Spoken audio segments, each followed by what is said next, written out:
సాధించేందుకు చర్యలు తీసుకోవాలంటూ లావ్రోవ్ పిలుపునిచ్చారు.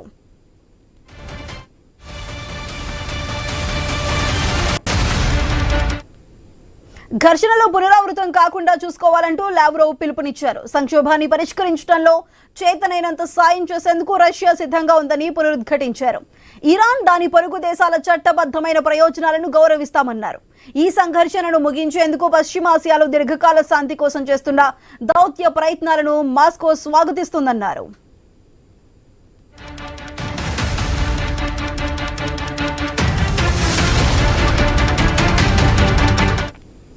ఇరాన్ వద్ద ఉన్న శుద్ధి చేసిన యురేనియంను స్వీకరించేందుకు సిద్ధంగా ఉన్నామని రష్యా పునరుద్ఘాటించింది. అమెరికాతో భవిష్యత్తులో కుదిరే శాంతి ఒప్పందంలో భాగంగా ఈ చర్యకు సిద్ధమైనట్లు క్రెమ్లిన్ పేర్కొంది. ఈ సందర్భంగా హార్మోజ్ జలసంధిని దిగ్బంధిస్తామంటూ ట్రంప్ బెదిరింపులకు పాల్పడడాన్ని తప్పుబట్టారు.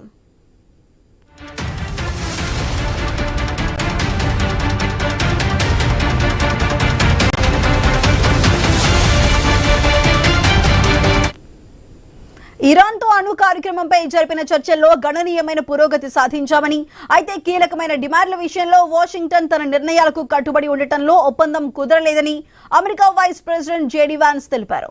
పాకిస్తాన్లో అత్యున్నత స్థాయిలో జరిగిన ఈ చర్చలు ఫలప్రదం కాలేదని ఆయన స్పష్టం చేశారు. ఫాక్స్ న్యూస్ కు ఇచ్చిన ఒక ఇంటర్వ్యూలో ఆయన ఈ విషయాలను వెల్లడించారు. అమెరికా, ఇరాన్ ప్రభుత్వాలు ఇంత ఉన్నత స్థాయిలో సమావేశమవటం ఇదే మొదటిసారని ఆయన పేర్కొన్నారు.